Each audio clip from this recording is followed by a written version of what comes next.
కాకినాడ జిల్లాలో రేషన్ బియ్యం నిల్వ చేసిన స్టెల్లా ఎల్ పనామా నౌకలో మరోసారి తనిఖీలు చేపడుతున్నారు. ఇందుకోసం పోర్ట్, కస్టమ్స్, పౌర సరఫరాలు, పోలీస్, రెవెన్యూ అధికారులతో బృందం సముద్రంలోకి బయలుదేరారు. ఇక మల్టీ డిసిప్లైనరీ కమిటీ బృందం రేషన్ బియ్యం నమూనాలను సేకరించి నిజాలు తేల్చనున్నారు.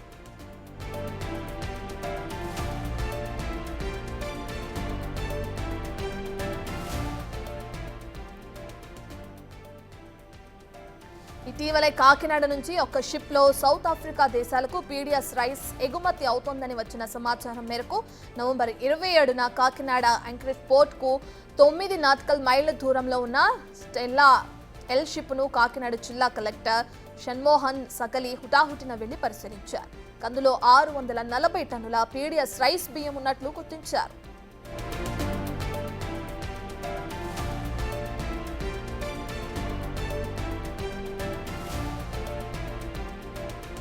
ఆ విషయం తెలుసుకున్న డిప్యూటీ సీఎం పవన్ కళ్యాణ్ తక్షణమే కాకినాడ చేరుకుని తుఫాను కూడా లెక్క చేయకుండా స్టెల్లా ఎల్ షిప్ వద్దకు వెళ్లి పరిశీలించారు. తక్షణమే షిప్ ను సీజ్ చేసి ఒక బృందంతో ప్రత్యేక విచారణ చేయాలని జిల్లా కలెక్టర్ కు ఆదేశాలు జారీ చేశారు.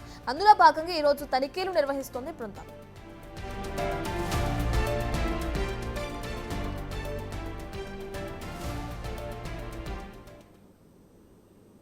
రైట్, ఇదే అంశానికి సంబంధించి పూర్తి డీటెయిల్స్ మా ప్రతినిధి శివ అందిస్తారు. రైట్ శివ, ఇప్పటికే చూసుకుంటే పవన్ కళ్యాణ్ ఆదేశాల ప్రకారం షిప్ ని సీజ్ చేయమన్నారు. ఇక దానికి సంబంధించి ఈ రోజు తనిఖీలు నిర్వహిస్తున్నారు కదా, పూర్తి డీటెయిల్స్ ఏంటి శివ? అట్లా చూసుకున్నట్లయితే మనకి ఏదైతే కాకినాడ పోర్ట్ అడ్డాగా రేషన్ మాఫియా రెచ్చిపోతుందని సమాచారం అందుకున్న డిప్యూటీ సీఎం అయితే నేరుగా రంగం దిగారు అని చెప్పుకోవచ్చు.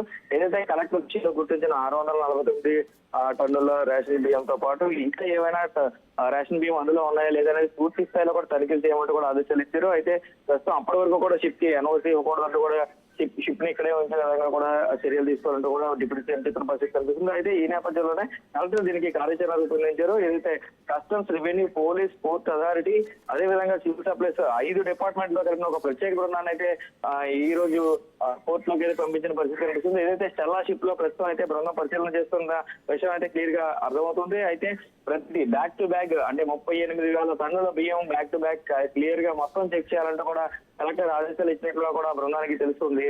అయితే పూర్తి స్థాయిలో ఓన్లీ 649 ఏదైతే కలెక్టర్ గుర్తించారో అవే ఉన్నాయా లేదంటే కనుక ఇంకా ఏమైనా రేషన్ బియ్యం ఉన్నాయా, ఏ స్థాయిలో ఉన్నాయి, అసలు రాష్ట్ర సంపద ఈ స్థాయిలో దుర్వినియోగం అవుతున్నాయి, అది కూడా అడ్మారాలిటీ కేసుకి వెళ్ళి షిప్ ను కూడా సీజ్ చేయొచ్చు. కాబట్టి పూర్తి స్థాయిలో తనిఖీలు చేసిన తర్వాత ఆ షిప్ మీద చర్యలు తీసుకోవాలా లేదంటే కేవలం లోడ్ సప్లై చేసిన ఎవరైతే ఎక్స్పోర్టర్స్ ఉంటారో ఎక్స్పోర్టర్స్ అవ్వచ్చు, షిప్పర్స్ అవ్వచ్చు, లేదంటే ఆ ఎక్స్పోర్టర్స్, షిప్పర్స్ కి లోడ్ సప్లై చేసిన రైస్ మిల్లర్స్ అవ్వచ్చు, వారందరి మీద కూడా కఠిన చర్యలు తీసుకోవడానికి అయితే ప్రణాళిక రూపొందించినట్టుగా తెలుస్తుంది రత్న.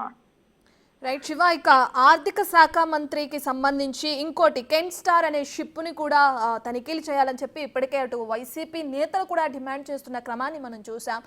ఈ రోజు తనిఖీల్లో భాగంగా ఆ షిప్ ను కూడా తనిఖీలు చేసే అవకాశం ఏమన్నా ఉందా?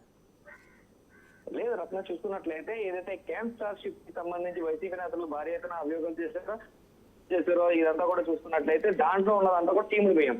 సో స్టీమ్డ్ బాయిల్డ్ రైస్ లో పచ్చి బియ్యాన్ని అంటే బ్రోకెన్ రైస్ కానీ రా రైస్ కానీ కలపడానికి అవకాశాలు ఉండవు. కాబట్టి ఇది ఏదైతే రేషన్ బియ్యం దాంట్లో మిక్స్ అవ్వదు కాబట్టి అదంతా కూడా బాయిల్డ్ రైస్ కాబట్టి అంటే ఉప్పుడు బియ్యం అంటాం. ఆ బాయిల్డ్ రైస్ కాబట్టి ఆ బాయిల్డ్ రైస్ లో ఎట్టి పరిస్థితుల్లో కలిసే అవకాశాలు లేవు. కాబట్టి దానికి ఉన్న సమాచారం ప్రకారం దాన్ని అయితే చెక్ చేసే అవకాశాలు అయితే లేవు Ratna. Right, thank you Shiva.